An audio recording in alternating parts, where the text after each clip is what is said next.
Nagsalita ng mga kababayan si Senate President Chis Escudero tungkol sa failure ng ating PNP na malocate kung nasaan si Pacquiao. Pati itong si Alice Goo, ang reyna ng Pogo. Yung isa si Pacquiao, king ng ng Finta Kingdom. Yung isa queen ng Pogo. May isa pang queen. Yan. Ay, king pala. Sabi niya, Rocky admits ties to owner of Pogo Link to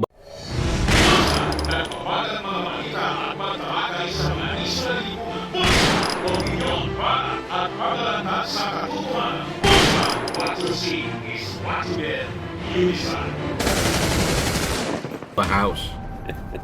Umamin din He was posoy po si Roque kahapon sa investigasyon ng Senado. Muntikan ng ma-content.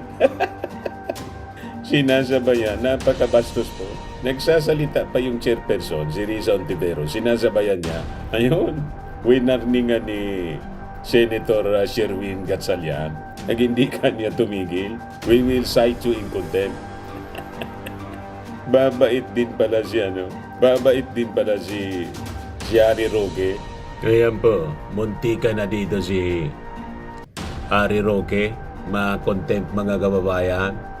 Para patunayan po yung katotohanan na nakalasaad sa dokumentong yan, dapat meron pong testigo na nakakita ng ginawa yung dokumentong yan, o di naman kaya testigo ng gumawa ng dokumentong yan, o di naman kaya yung testigo na pumirma ng dokumentong yan. Actually, as I said earlier, excuse me. No, excuse me. Ma'am, excuse me kasi... No, excuse me.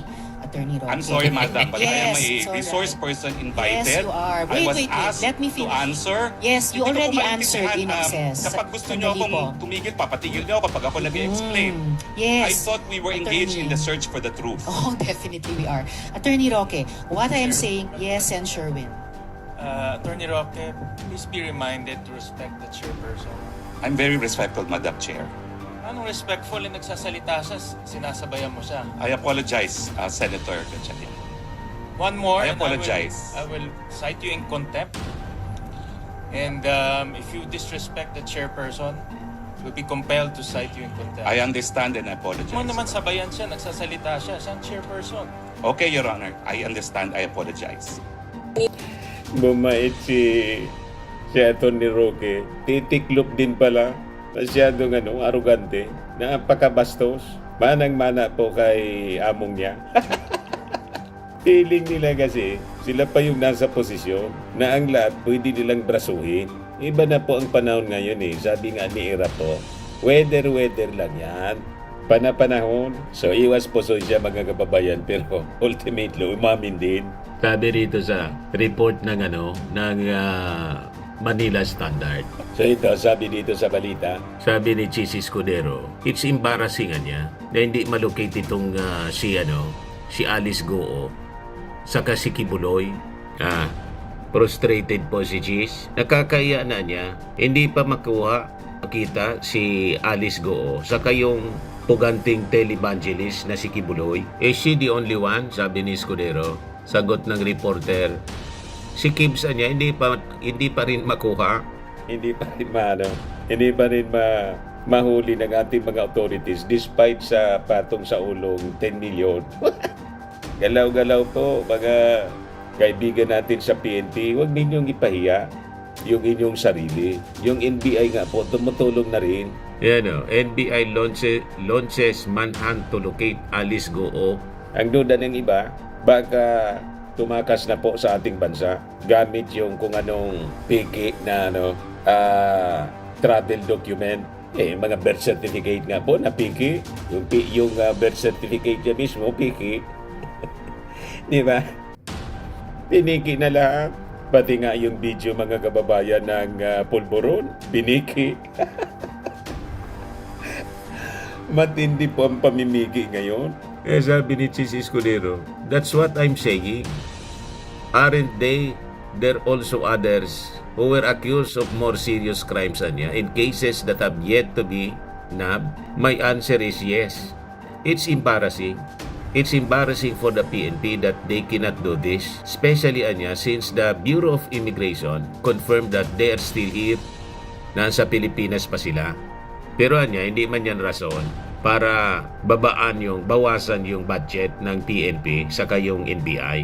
Pero sa pag-mention ng budget, mga kababayan, sa inyo yung full story ng balitang yan, click subscribe muna dito sa ating YouTube channel and hit the notification bell para lagi po kayong updated sa mga kaganapan dito sa ating bansa. Like and share na rin po ninyo ang ating video. At huwag na rin po ninyo na skip yung ating mga commercial ads para tuloy-tuloy lang ang pag-unlad ng Bagong Pilipinas. Sa mga nagana po ng malinis and spacious fitness gym, pumunta lang po kayo sa aming Colossal Fitness Gym. We also offer Grab Car Rental with our brand new 2023 model ng Toyota Innova. We also accept booking for those who are planning to travel via PAL, Cebu Pacific, and other airline companies, local and international, and bills payment for Meralco Bills, Aleco Bills, PLDT, etc. Ang Colossal Fitness Gym is located at 3rd floor Security Bank Building, Lanco Business Park, Legazpi City, Albay. For inquiries, look for Gilon Maravillas, contact number 0966-802-0949. Yan po yung aming Innova. Lagi na pong matao sa amin.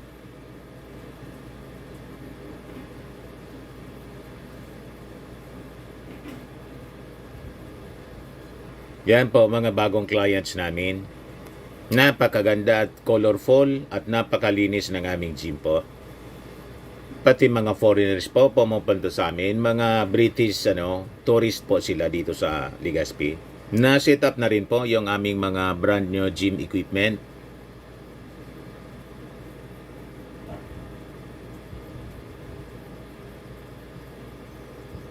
May treadmill na rin po kami.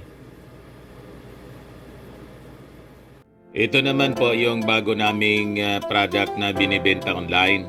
Eye Glow Serum, whitening po siya. Tingnan ninyo yung epekto sa aking anak na architect before and now. Yung mga inquiries po ninyo, dumiretso na lang kayo sa kanyang Facebook account, Riz Maravillas. Ito naman po, Firmax Firming and Lifting Cream, pinapahid po sa mga pulses in affected area. Mainam po sa paninigas ng mga kaso-kasuan. Ito naman po, Automax Radiant Serum. Sa mukha naman yung application, anti-aging po siya. You will look 10 years younger than your age. Sa mga cancer patients naman po, baka lang gusto ninyo itong itry. Neng siya red mixed fruit drink. Hindi mo po siya gamot, food supplement siya. Kaya lang, gawa siya mga kababayan sa goji berry. Yung goji berry may anti-cancer properties. O ngayon, yung mga inquiries ninyo, dumiretso na lang kayo sa aming messenger sa Facebook para masagot namin agad. Ayos pa? Ayos na ayos niya, Mr. Maravilla. Kahit sinabi ni Chis Escudero na hindi man na niya siya carrot and stick, pero tingin ko nagpaparinig na siya, nagpaparinig na si Chis Escudero. Galaw-galaw po, mga taga-PNP at saka NBI, huwag ninyong ipahiya yung inyong sarili. Ngayon, sa issue kay Harry Roque, mga kababayan, aminado si Roque po na may link siya sa owner ng Pogo. He has the ties to the owner ng Pogo Link Tuba House. Ayan po si Roque, yung Tuba House. Nang ni-raid mga kababayan ng ating mga authorities, natagpuan yung isang Chinese woman at yung kasama niyang Cambodian partner with links to the raided Pogo Hub sa Bamban, Tarlac. Ito yung pahayag ni Roque po na deny ng deny, mga kababayan. Now, ang bahay po na tinutukoy nyo sa Tuba Benguet ay rehistrado sa isang korporasyon. Tiniran ko po yan nung ako po umalis ng gobyerno, and I do have an interest in the corporation that owns it. Pero wala po sa akin ang possession ng bahay na yan.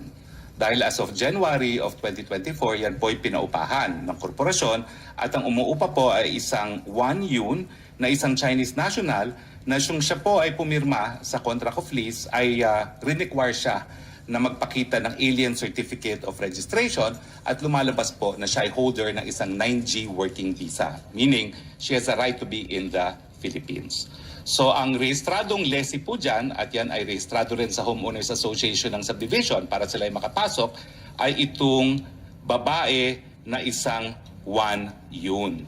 Kaya nga po, nung sinabi nila na sinalakay ang bahay ko at may mga wanted na mga Pogo bosses doon, ako po'y talaga nag-conclude na meron talagang pilit na naninira sa akin. Gaya ng nung naunang release na ng PAGCOR na ako daw ay naglakad para sa lisensya ng isang illegal na pogo, at matapos naman marinig ang testimonya ni Chairman Altenco, wala naman pong ganong sinabi. Attorney Roque. Gaya na niya, Mr. Maravillas, naniniwala ka na may gusto lang manira sa dating spokesman, si Atty. Harry Roque. Ba't naman siya sisiraan? Yung mga palusot mga kababayan ng mga statements. Ano naman yung motibo ng gobyernong siraan siya? Kumbaga, lumitaw yung kanyang pangalan kasi sa raid ng PAOK doon sa Pogo Hub, may mga documents po na nakuha na may pangalan niya. O, di ba? Kaya siyempre, kumbaga may kasiraan na lumalabas mga kababayan ngayon, ang may gawa niyan, siya mismo kasi nangialam siya sa pugo. Di ba? Kaya nga iniimbestigahan ng ating mga authorities. Nagiging very defensive si Atty. Harry Roque kasi malapit nang masukol. Kaya may mga atake siya. Kumbaga, may ginagawa siyang mga offensive action na. Hindi pa man tinatanong sa kanya. Kaya binara siya ni Risa Ontiveros. Tika muna niya, huwag tayong pumunta muna doon sa konklusyon na yun. Sagutin mo muna niya yung mga tinatanong namin. One by one. Nagiging defensive agad si Atty. Roque. Yan ang mga strategy po nila para pagtakpan po kung ano man yung mga nagawa nilang hindi ka nais-nais. Yan sabi ni Atty. Roque, meron talagang pilit na naninira sa akin. Ba't ka naman sisiraan? Pumasok ka kasi sa mga transaksyon na may kasiraan. Parang yung amo niya si Digong, sinisisi yung ating gobyerno kung bakit siya may kaso po sa ICC at malamang kalad ka rin na po siya sa mga susunod na araw. Hindi na po pipigilin ng ating gobyerno. Hindi daw po pipigilan pag pumasok yung investigasyon. Unang-una, sabi ng Solicitor General, hindi pwedeng pigilan ng gobyerno yung investigasyon. Philippine government cannot stop ICC from probing drug war suspects, sabi ni Solgen. The prosecutor from the ICC can come to the Philippines and interview suspects in the drug war killing during the Duterte administration, sabi po ni Solgen Medardo Guevara. However, he said the Philippine government is not bound legally to assist the ICC. Hindi lang tutulungan, pero hayaan din ang mag-imbestiga. Kasi hindi man natin yan na pwedeng pigilin. Kita ninyo ba? Pumasok kasi kayo sa problema. Pagkatapos, sasabihin ninyo, ginigipit. At sabi ni, dito naman sa issue ng Pogo, sinasabi mga kababayan ni Harry Roque, may mga grupo, may mga gusto talagang manira daw sa kanya. Pumasok kayo sa kasiraan eh. That is your choice. May nagsulsul ba sa inyo? May nagtulak sa inyo? At kung may nagtulak sa inyo, ba't kayo nagpatulak? Diba? Pumasok sa mga transaksyon ng Pugo. Ngayon, deny to the max si Harry Roque. Pero sabi dito sa Impact Leadership, Senate Deputy Minority Leader Risa Ontiveros reveals documents showing that former presidential spokesperson Harry Roque's former executive assistant, si E.R. de la Serna, yung companion niya, is a stockholder of Bianchan Corporation, where Roque Anya is also an incorporator. In a recent Senate hearing, Roque clarified that the House recently raided in Tuba Benguet, where a high-profile Chinese fugitive allegedly connected to the Philippine offshore gaming operator or Pogo in Bamban, Tarlac, was found, is owned by Biancham. Sabi ni Roque sa hearing, hindi niya daw bahay yun, kundi pagmamay-ari ng isang korporasyon na ang mother company ay Biancham Corporation. Ang isa sa stockholder niya ng Biancham Corporation ay ang dating executive assistant ni Atty. Roque na si E.R. de la Serna. At si Roque din ay incorporator ng korporasyon na ito. Pinaikot lang niya. Ang akala ni Atty. Roque, kaya niyang paikutin yung yung mga senador. Sige din ang paikot ng kanyang kwento. Isa di po sa kasabihan, kahit anong habaan niya ng prosesyon, sa simbahan din ang tuloy niyan. Kahit anong paikot mo, Atty. Harry Roque, ang tumbok niyan sa'yo pa rin. Tulad ng pag-ari ng bahay, kahit anong paikot mo ng kwento, matitrace pa rin yun na sa'yo. Ayan o. Ang isa na sa stockholder ng Biansam Corporation ay ang dating executive assistant ni Atty. Roque na si E.R. de la Serna. At si Roque din ay incorporator ng korporasyong ito.